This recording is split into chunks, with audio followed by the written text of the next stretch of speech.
Good day. You all are welcome to this class.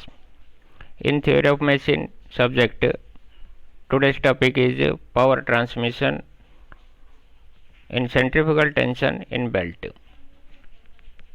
Topic is the power transmission and subtopic is the centrifugal tension in belt. What is centrifugal tension and what is the amount of centrifugal tension acting in the belt? Let's start now.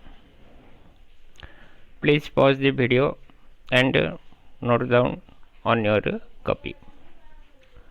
First of all, we should discuss what is centrifugal tension. We know centrifugal force is acting on a rotating body in outward direction. The tension caused in the running belt by the centrifugal force is known as centrifugal tension. When the pulley rotates and belt also running belt pulley, there is a centrifugal force acts on the belt in outer direction. As a result, some tension caused by on the belt, that is known as centrifugal tension. This centrifugal tension plays a important role, and where it should be considered and where it should be neglected. That we should discuss on later. See the figure. Here Mn is an elemental length of belt. Capital M is the mass of the elemental length and small m is the mass of the belt per unit length. V is as usual velocity of the belt in meter per second and R is the radius of the pulley. Tc centrifugal tension acting at M and N tangentially. R equal to centrifugal force acting radially outward, which is equal to mv square by R, where m is the mass of the belt, v is the velocity of the belt, R is the radius of the belt. Now this centrifugal force is balanced by the components of Tc. One Tc is acting in this direction and another one is in this direction. Now horizontal components of this Tc will be one more thing. Mn is subtending an angle of del theta at the center and NOR is del theta by 2.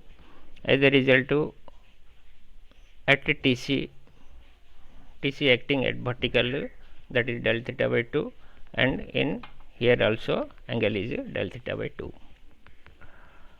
Horizontal component of this Tc is equal to Tc sin del theta by 2, and horizontal component of this Tc also Tc sin del theta by 2. Elemental length of the belt, this is the length of arc, equal to radius into angle subtended by the arc.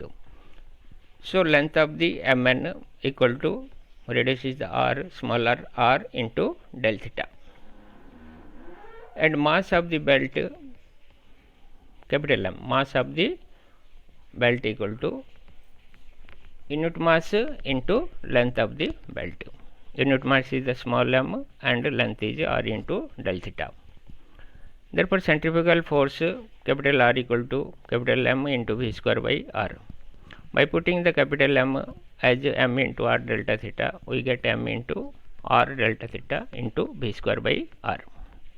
Now resolving these three forces R, Tc and Tc along horizontally and equating to 0, we get R is acting towards left and horizontal component of this Tc acting in this direction, and horizontal component of this Tc also acting in this direction. So R equal to Tc sin del theta by 2 plus Tc sin del theta by 2, or R equal to 2 into Tc into del theta by 2, 2 Tc into sin del theta by 2. As del theta by 2 is very small, we should take sin del theta by 2 as del theta by 2, which is equal to r equal to 2 Tc into del theta by 2. Now putting the value of r as m r del theta into v square by r equal to 2 into Tc into del theta by 2. 2 cancels here and r cancels here, and del theta cancels each other.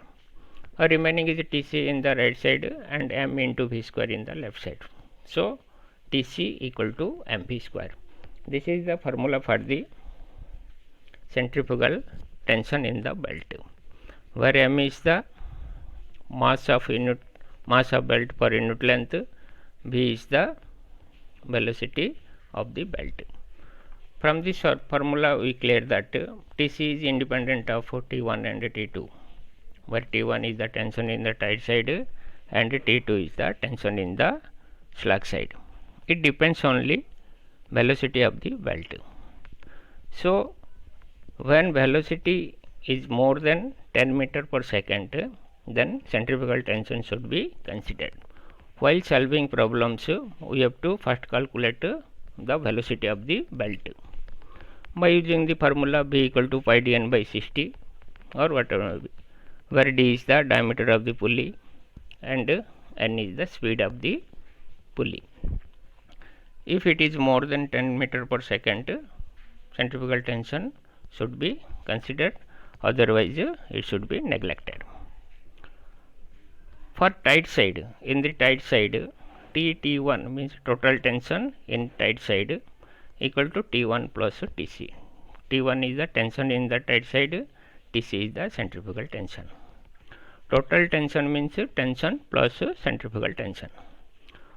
For slack side, Tt2 equal to total tension in the slack side, Tt2 equal to T2 plus Tc. This Tc should be added where Tc is encountered as and velocity is more than 10 meter per second. Otherwise Tt1 equal to T1 and T2 equal to T2. That's all. This is a small topic. I hope you should understood clearly. Please follow the book and try to solve some problems related to this topic. Thank you for watching. Have a good day. Bye.